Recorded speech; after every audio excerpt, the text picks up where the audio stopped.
Pero ta ua te mo sola. Ia ile taro po klame le tau nei o te mo le tau nei o na mo le ava no e tara no am fa so ai ma se tasi nei o fa fine o Samoa po se tasi tu fa fine o lo alala papa au i te tonu o Israelu ia o lo ngalu e fa Misionare ai ma salo e ma le ava no e tara no fo i ma fa so ai foi le tala anga o lona so i fu be fa feno o Israelu ia mai le live Israelu o le Tofine ia Harolene e pe ona ta ua fo i Vincent a Schmidt til daru Talanoaga teluai. O le ala e maranga si asi mai lona ainga i Samoa nei na i ona matua. E maua le mano e wala uria whaapitoa ai le daru pokalame nei vaenga o le tai. Au taro vatu Harolene nei tai au ma lole so i fua manuia whaapitai mo le tali ina o le wala au whaapitoa le daru pokalame. Ja, ma lo lava so i fua lau sunga a me se fue ole to au nanga il nei fo i polo kalame patalo fatu. Shalom, shalom. Ea, malo le sei fua manuia. Ai tātou te le i se e atu e. Avatu foi ma tau fesili e wha amara ma atile. Foi lau ngalo inga wha Misionare tono Israelu. Just tell a little bit us about yourself. O fele a le afio anga i Samoa nei. Ia ona i o matua. O fele te wha mautua i pe a whai mai malanga mai Samoa nei. Fesa e a o ngai, wha mole. Ia whaftai lava mole avanoa. Ia whaftai fo i mole wala aulia ina o lo tangata. Ia lea tuono tau soifua ma si forto o nanga.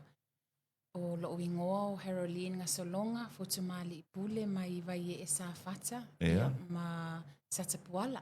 Ia sa a onga mai lava i sa anapu. A o la ititi. I tutono vai e le primary school a nga i mai sa anapu college.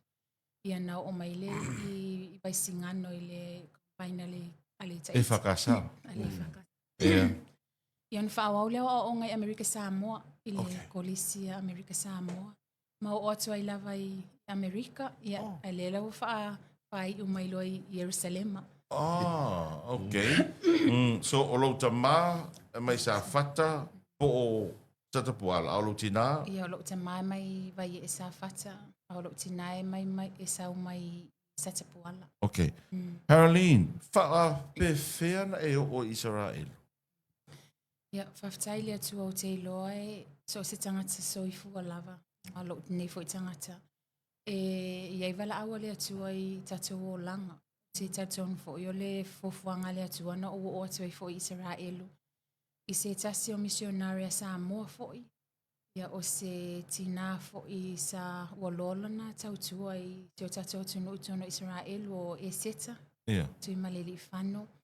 Ia na maliula i na o atu i Alaska ma papeona Talanoaga tia te au e winga i le whalitatalo. Ia sa o ina fo isa sa ilia ili atua pe moni o lana wala au lea o le o atu i Ierusalema. Ia na whaali ali manino ale atua i le wala au ina o na whaatasi atu le i Ierusalema ma le tina for 3 months i le tausanga e lua afis ma le ono.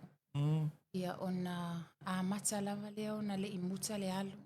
Lua afis fulfitu, lua afis fulvalu. Ai lua afis fulmaleiva lua wala auli atua le tina. Ia e seta ona tofia lea il whalitatalo. O i lunga le maunga olive. Ia lo nei tangata e whaawaula na ngaluenga wha Misionare. So e seta whena maliwai?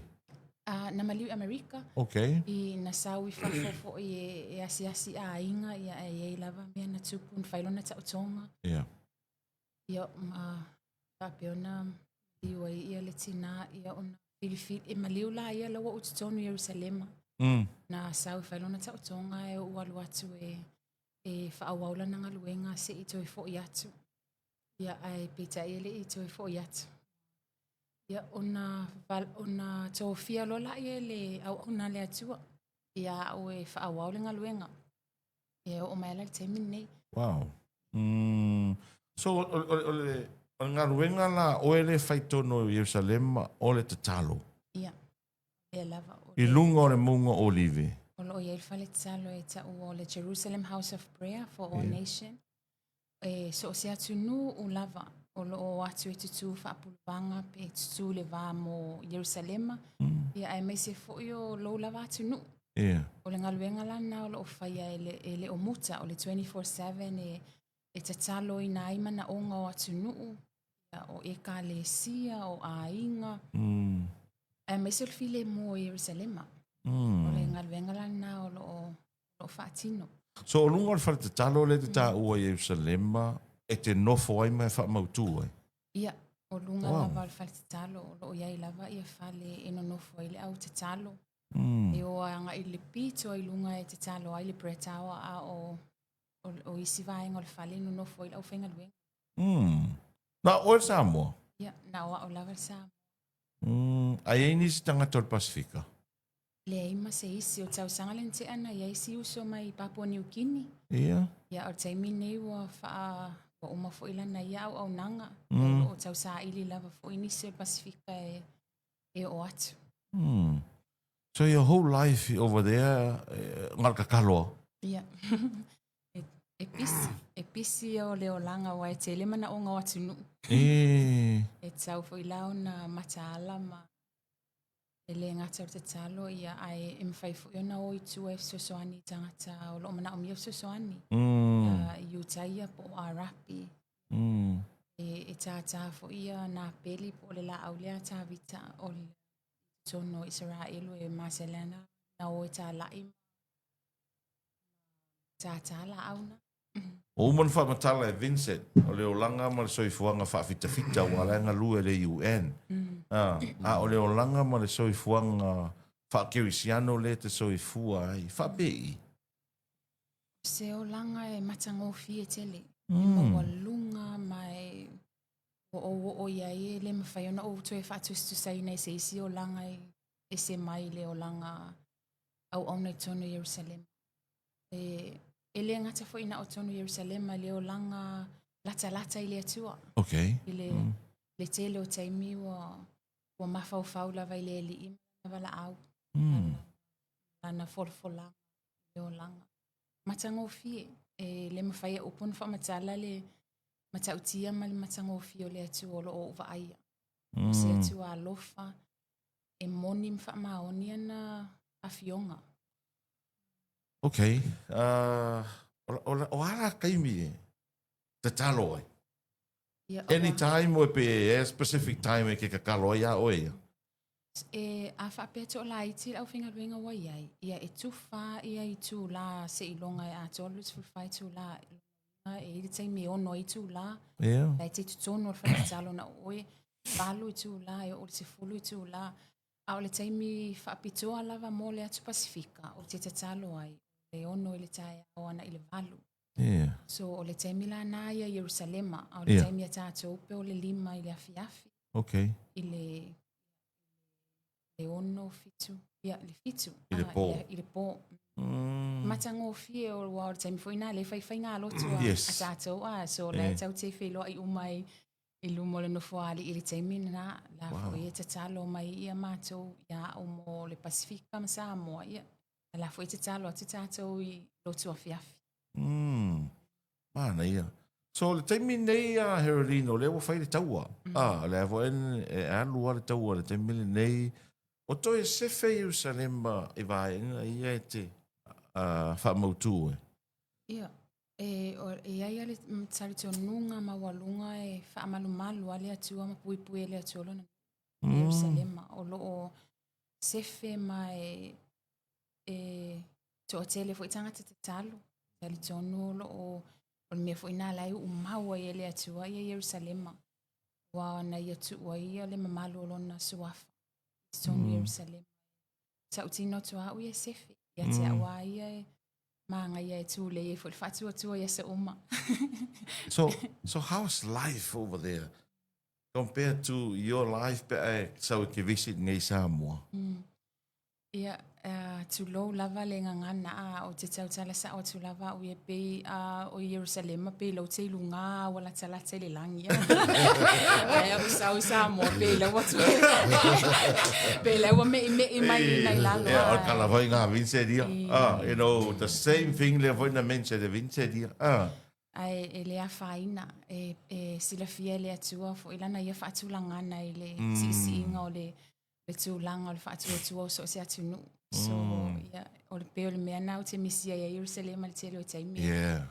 e whiala ma Ierusalema o ni tangata tau. Yeah. E ala me a latou, they know le mea te tauna latou whaia. Yes. The purpose ma le a ia o tātou ia. E te le ana vai atu e le ango isi tangata e le o lai ua pe ua ova fo ile fia i le mea o le tino. Ia ai ua pe ua ngalo ale atua. Ia se ilonga fo e tupuni mea ia fo a koe laka fo ile ile atua. Au Israelu, e le isi me whapena. Every day they know death is waiting i le whaitatoa. So they have to prepare i so o se taimi, so o se minute. Wow. Fai mai, ole mele ana whamatala e Vincent. O Israelu, le mea fo ila ia inga ia. Ole vave ia na tali ele tu o le te talo. A me se mene o te talo le mana onga. Ole vave ia ele umi ana te talo, tali mai. E kai pei fai mai. O lai ke laka i leli. E sa oa. Amen. Sa ole. E se fo se langona. E matang o fie te le langona i te tono le nuu o le atua. Ai ono le tele wana folofolanga. Yes. Tono lona nuu. Mana fea ngainga. O ia o se atua tau si fea ngainga. O ia uma wana fea ngainga mana folofolanga na fai. I lea fo i vaenga o le lau ele. So e ala le life i te tono Israelu patasi matangata ia alapi, Musalemi. Ia, i te tono o lau va ai pena le paule o le atunu ale sa sai tu te tono, Middle East. E tali sa paia e la tau so se tapua inga. E le o whaapea e fosi o se tapua inga e se tapua ai. Wow, te tonu fo Ierusalema o loo vai. So se to aina tapua inga e o fo i Musalemi. O loo fai fo i lato ia tapua inga ia ai fo i tapua inga e tangata iutai ia o loo ia fo i tonu ma tangata Kerisiano. Okay. Ai le o ia ilan tu langa sawa aina fo inga e whaasa i tangata Israelu ona avatani ia ona tatalo pe e matango fie ia wa e va ainela isi Atunu o le Middle East. E matua i le maua ia se Kerisiano. Yes. E te le maua i se Kerisiano o umana ia not only Christian but o tangata iuta ia foi. E te le maua i tutono le tele o atunu ia te sae tutono ona e sawaina. E o le oti ale le taui o tangata e lako masana tala inga i tutono nafo ia tunu ai whaftai le atua o lo tapena lava ia Ierusalema ma Israelu. Mai o loo iei fo se unity i te tono le atu nuu o sape ese tali tonunga pe ai o loo iei ale whaamalumalu na le atua i le tangata ia i le vā whealoa ai me se fo i o le whaaloalo le tasi o na fo ia tali tonunga. O lalau experience Harolene tangata iutai ma tangata Kerisiano i tono Israelu. Wa lea whaapea e o a i tangata o le nuu o le atua, e a tangata le tono Israelu, e le tali tono ia Yesu. Ia, sa o le lau sau noanga. E to o te le fo i tangata iutai wa tali tono. Ai ei fo i tangata iutai e le tali tono Yesu. Ai tali tono la to i le atua. Le atua lea upper amo isa akuma. Ai le tali tono la to o Yesu o le alo le atua soifua. E se fo i lato manatu sa la fo i tono tu spa ia sa manatu a lato e makala le langi ai a fio mai whapitoa lato mesia. Ia ai peta e se awala na au mai e le atualo na alo. Na ui mai lava e tu whare tangata. Alu i se awala mawalalo. Whale povi, mawhana au mai. Le ala watalia lo ala e tātou tangata Kerisiano wha o tanga na. Ai o lai whaapong isa i lava mata o tangata, isi tangata iutaia. Au te mi le alo tala lewa ua tele lava lotu whaolaina. I te tono Israel. Tono Israel. Te le isi lotu o lo nātia, fu inga lele o ali mai lunga pe o Samoa e te ilo lele ia lotu, ia whare Sami whapena. Ai wa wa aia leanga leo le atua i le alo lana tala lei, tono Israelu. Ai e sa o e iei tangata le tari tono. Ia aia te au ia. Pele tali tonu lato ya Yesu. E ia le taimi wana faile atua, famili tala le atua. O te tuuina le veli. Ia o te o mata. Se i o mai umale atoanga o Gentiles. O tātou tangata nu ese. Ia o le taimi la nei. O le alofa tu no le atua le au mai lewa noa ia tātou. I tangata nu. E o mai umai te tonu. O wai umalo to i whaasanga lo le atua lo nanu. A o lo o te tonu fo o la nafionga pa ia me and all Israel will be saved. So o le mea le nā ia o le matafa i o ia le atua. I le toe whaafoinga menga o na tangata ma ia i loa Yesu. So no ingo le tala le tuspa ia, i seisi whaapunga whaafai fie, po le ale loto maa o tangata Israelu, ma le te tonu, e eile teimi e toe fo i eile atua e la vea i o na tangata. Yes, e eile teimi o le atua. O te tau tonu o le wala talata e tātou, i le teimi nei lo uwa aile alo le tala le lei. Ai o le popo lenga o tātou. Tātou tangata nu ese po atu nu ia e le oni utaia. Po o lava tā pena, ai pe wo mai fo i tono le tala le lei. Ato atoa. Lana matua lo soi fua, Harolene. Tōtum leiva. Tele i o malanga tātou tangata e malanga tu tono Israelu. E le ngata o e ka le sia o nisi fo a inga wha. Tonga le ngata ngata sa mo e sa mo nei. Ai wha pe fo New Zealand ma Australia, mi se tunu o le langi. E maua se taimi tau te whenua ai e ma le telo tangata o lo malanga atu. Ia, telo taimi e vile atu fo iasi, tika mau Vincent, e a whaise whata singa. Ia, e iua na pisi lo onga luenga, ia ai maua lava taimi e whata se manai tangata. Ia wao o lunga fo whare talo lo o tele na watu wai fo ia tangata Samoa. Mai Amerika, Australia, New Zealand, te a watu i fono. Ia o se taimi fo ina e mafutai fo ima tangata Samoa. So, if I prefer na e survive o, I'm talking about mekau funding. E se funding a oe, pe e se tupe fo lele e mawhaina wa sosani oe, wa e mana o miare se neni me umalava? Ia, whaftaima o whafsili. O la o e ka le sia le ana awina o se Misionare. Ia. Le EOG, ia o le tele lava o mea tau tupe o lo whai e lato. Wow. Ia, o le E o chilea mai... Satapuala. Wow. Ka lo whai. E whaftai fo le loto i le atua i mātua whale anganga. Ia, pasa sale we le se a mosa, ia maletina.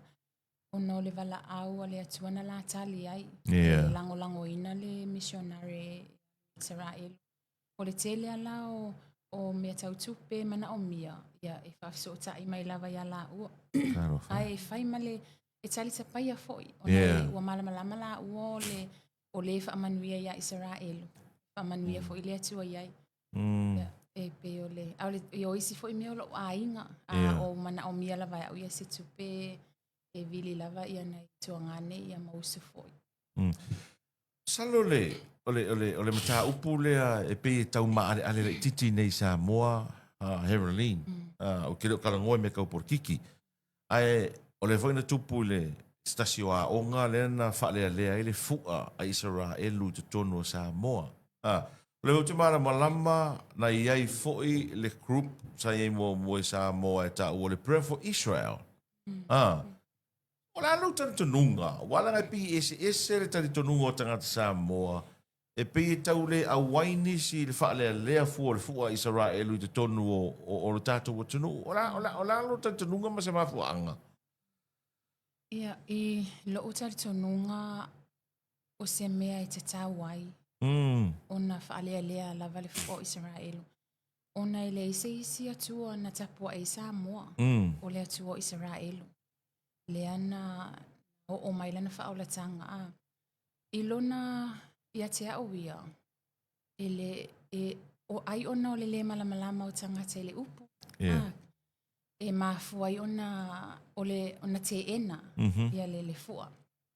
Awa le familia tu o te whaamanuia i e whaamanuia ia te oe. O te whaamalaia fo i e whaamalaia. Lono winga. O lau te e lava i le fua. O e te e atu i le atua mana folanga. I a Israelu. Awa o lana fionga pa ia lo ia iana tō finga. O le atua e mai e puleanga. O le atua e mai e tō finga. Ona ia na avea le tofi a Israelu o le lau ele le atu te pule ai. Ia, e whapena fo ila se wala awina o Israelu. E ia o mai le whaolatanga ia tunu o mama a inga. Pe on tau sila fia le wa manuia tato a inga o no le iutaia. O Yesu o le iutaia. O apostolo ian tala ia me tala le o iutaia. Ai ia te au ia o le te talo lava le nā. Ia whaamala malamaina tatu tangata. O tatou tua a, o tupuanga a. Na tatou fiola mai lava ia lo lofa ia Israelu. Ai le i tele ni mea i o le i nisi na o e mau meini fua. A te ono le mea na. E le fou le tua le lango a Samoa ia Israelu. O se mea na o ola mai lava o ia o Talanoaga ina te tono e kalesia ma o ina iau. Ai o te lol me le fou o le fua. O le fua ona ele i ai lava ni tangata i nā aso na o mala o maini fua. A le taimi nei la ua maua le fua. Ia, ele se a whaina. O Samoa fo i visa free kongo Israel pe sa oleo. Ia, o visa free e Samoa. Tolu masina e te malanga tuai e mwhaiona i nofo i o tolu masina ia. Toi fo i mai fo i la ia. Sa fasili noa. E tasi ala ta fasili le o fine Harolene le tai au no le ana i o le vaenga le anta silia ia tolonga taua fo i ma silingi ai fo i lau sunga fo i ngaluenga lo faya. Ai ono nei taimi Harolene fo i le ile vaenga e peona e ta uai ia le tapunina e le atu o ile le veli mo tata i utea se i au mai le whaalatanga inu ese le tatou. Ai ono le taimi nei wo ta tilo fo i le tele o tangata o lato predictinga ia the last days, we are in the last days, tato ia so muli tato ia so amuli aso e ngatai ia ale fai tau e tangata kewisiano e whaapea o Israelu le wati le atua le lalang la sa wa ia Israelu ma ia whamatanga nei taimi whamataua tato ia so nei por mele taitaina o mai tai lava e lau sunga mo le whafsili e sa o le lei o Israelu o lo eva ai le wati pe o tase fia mai o te tautino atu o le taimile nei o matua i ko iki kia kasfulua o to i titi a tale taimi to ia fio mai Yesu o tutupu uma mea uma o le pau le sign o te maitawina lava o le toi fausia ino le malu tolu. Ai o le mafuanga lau o fai atu ai ua matua i tato i fai tutoa ua fai tutoa le toi fio mai Yesu malona malo. Ona ua whaatatitia o mamata pena mea uma mo le fauina o le malu.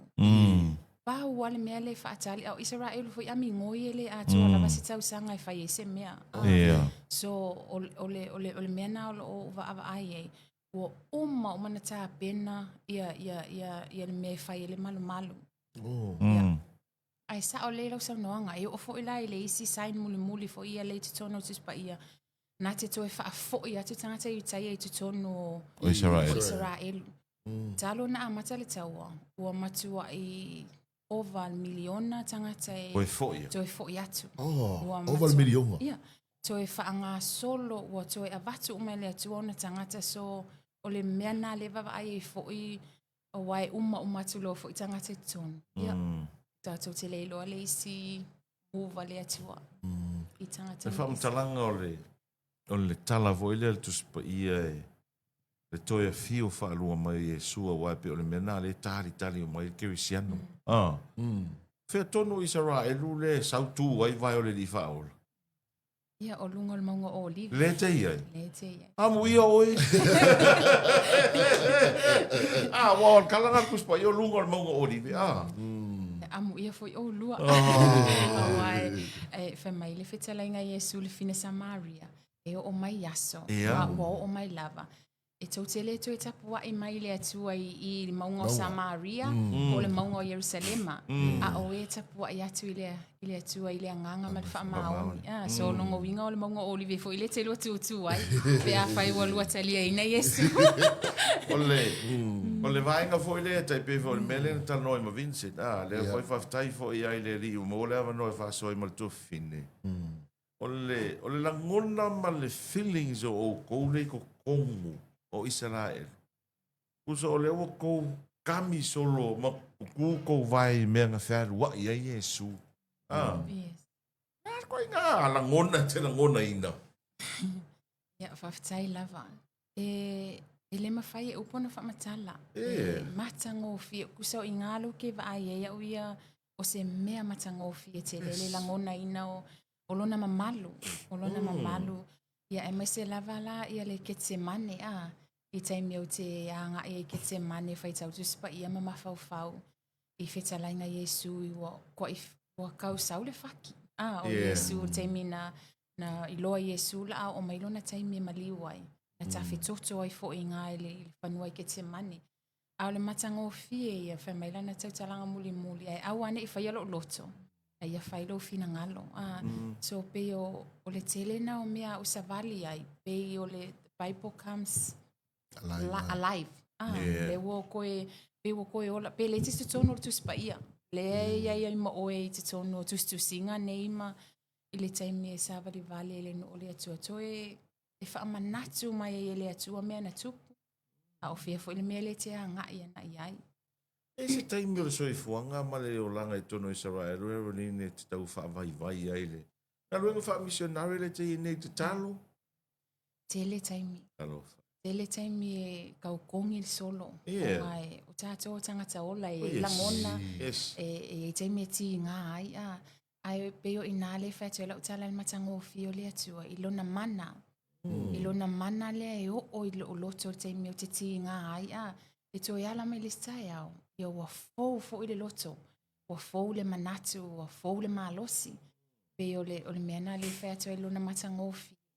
E whamaoni lava ia e tausiri tangata na ia filifili po fia lava se mea la e ngalue ai o loo ia ilana whamalumalunga a le tele o taimi o isi taimi o le taua taimi o le taua o i laka kuse pe lai moia le kui mai le whaitutua le oti e le taimi e ai sailingi me whapena ia ngale alui fo le moenga ko kuli so o tuli matangi le atua o lo atu nu e file mu ia mo e file mu ia o nei ia alofa mai ave ese atu langona fefe ave ia ai e fa maoni ia pela o le tala vincere vave na tali mai le atu o le taimi fa atu le atu ia e umat fo ina langona wa ese fo ina langona fefe ia ma le toi fia sau ia e fa fo le atu o le malo si fa wa o le ngaduenga Rongal tawale nei e taimi e se taimi wala lata tua ini I mea kau pararasi kui vai ngai ko kei ai. Ia, pela va Ierusalema e lua taimi fa alua na pa u ia roketi. Te tonu Ierusalema. O le roketi muli ele pa u I think 2 months ago. Le ana pa u ai le roketi ala ata pena mai fo inga ola usau. Ia o le nana ngalulu le ele. E o fo ilai mata u fale. Sa langona fo le fefe a ma le fate ia. Ia ai whawhitai le atua ele se tangata na oti. I le taimina pa ua le loketi. Awa a pa u loketi pa u sao ai lunga se fale. Ia e le ise ola. O le alofa o le atua e maua i le tangata ola I te tono ai te tele ia loketi. O lunga lai, e wai tai pēr mele whamatala e Vincent mele ngofoi la kou e iei me o panga fo I o ai. A o lunga lai le maunga o live. E iengi panga fo le kou ke o iei kaimi e. Ia palm shelter. Ia waso se fale la vetonu Ierusalema. Te tau lavana i le potu wha pitoa na e pitoa la I lalo. E o e la lafi ai ia. Ia le potu na e tau ngā malu mai ai pe a whape e pa uselo keti. Pe ala utonu I nai tele na maua I tangata lai feola. Pe a whape e pa uselo keti. E whai whapitoa I Israelu le potu na. So se fale a o se ainga e ka kauanga ai. Ai a ofo ilai no fuanga fo ia fai tele fale o loa me fapena e tawana ia fo ia utafa se potu fa pitoa e tamo mo e tanga te no te fa tau bomb shelter okay malo fa tai olono winga a fu ia na ngaluenga le fai nei not only you pray for yourself your family for the Pacific but also for our country yes ole o nanga na lo fai ai e tu ai fo ile loto Yeah. Ua whaavaia o le atua i le tāua o le ngaluenga te talo. Ma le matautia o mea mawhai ona e whaia. Yeah. Ina ua e te talo. So o le ngaluenga na o lo whai ia. Tele lava ai mai a Samoa. Sisi al whaamalama ma ai mai mea o lo tupu ma te talo ina le file mo e mesi o le whaamalolonga le tuai. I loto ma ngā o tangata te to atasi.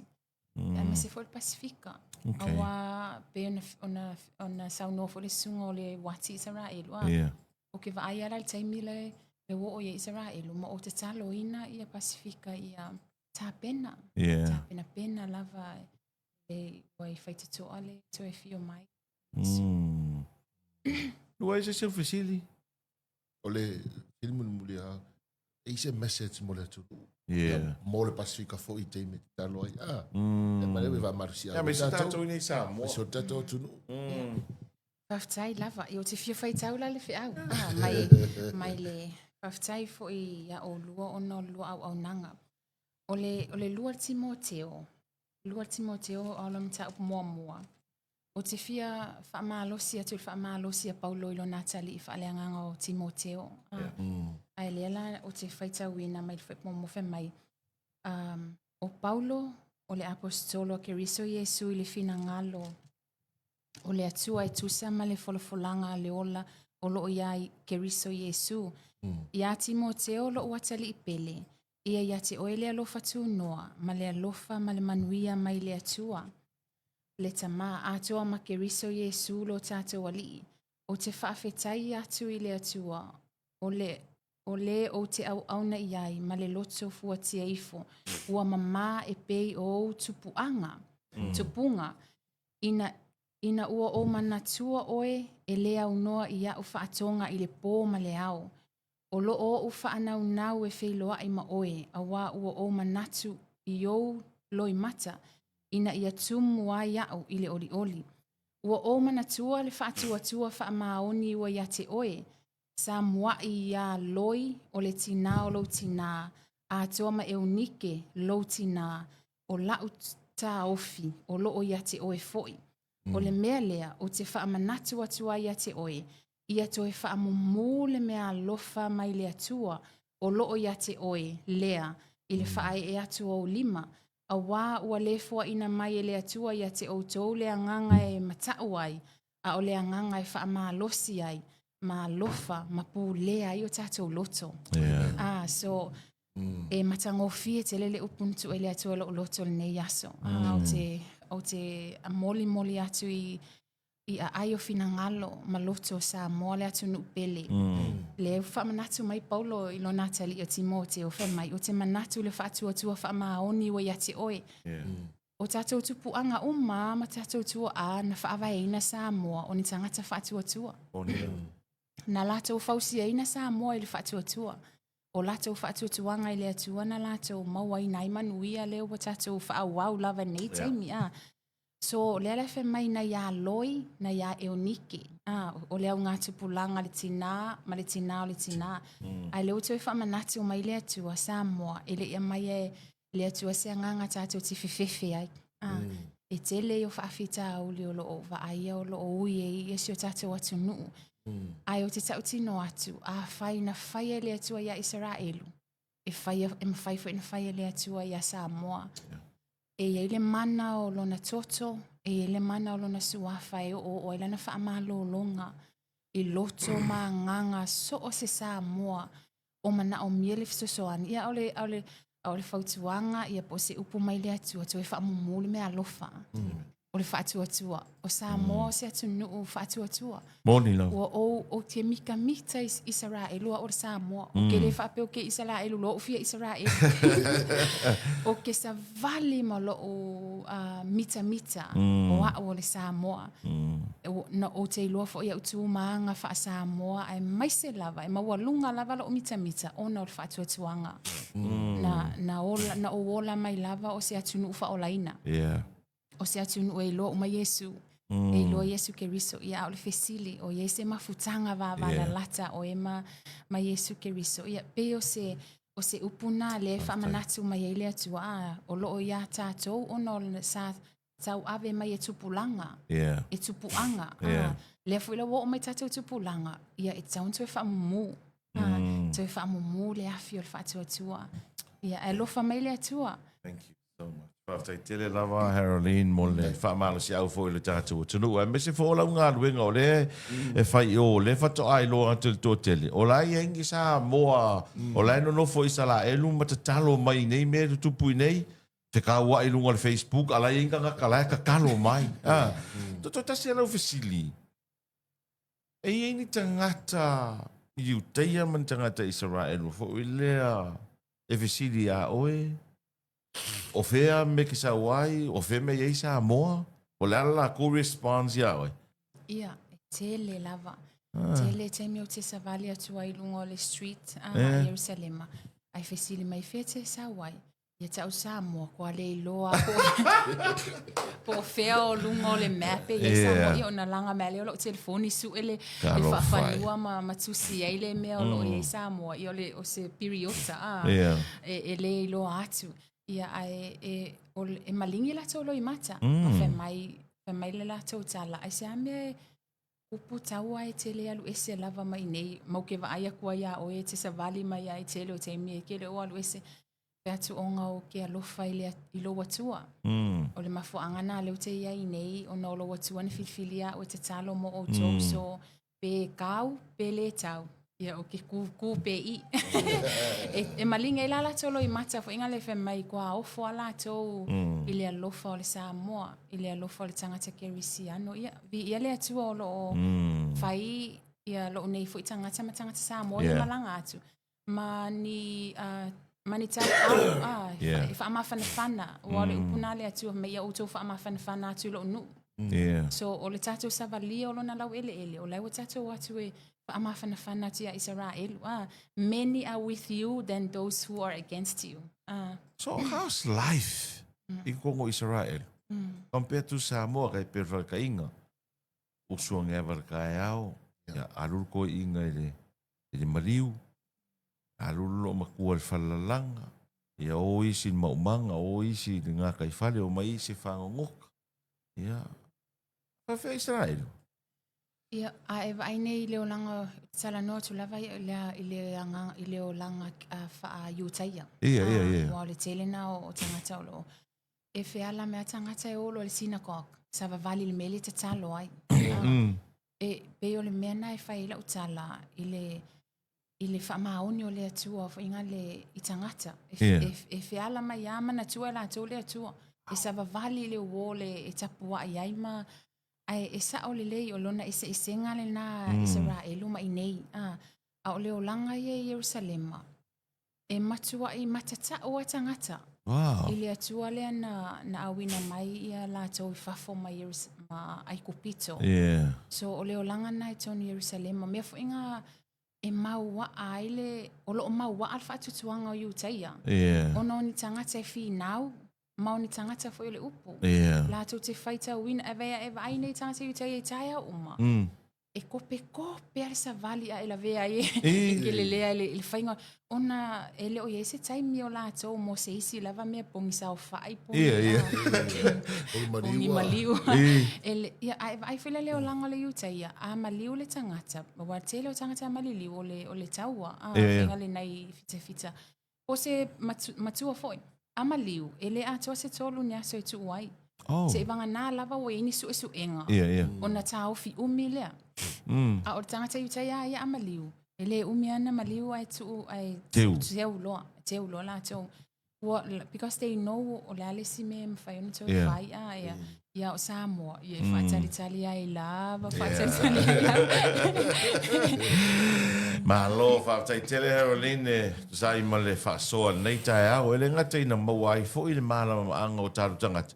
Ale fo e sa unoma mai se fe au ta ala ma fale nganga mai le pole tua e o taru tangata o lo mai mo ma fa fong mai ia oi lava na te talia ina ia fa time vi ia le tua al fa time pitu sili e pe fona uta u le town nei o le lava ia e fetalo lo ai lo tatu tunu i Samoa nei ai o lo ia se fa fini o Samoa lo te talo mai le mongo o nive ia mo lo tatu tunu mo le atu fa time mo le fa no ino lo taimi O te loa le fo i wa pisi a me se o tāpenanga e toi fo i atu i a inga ma tonu le ai pa ia.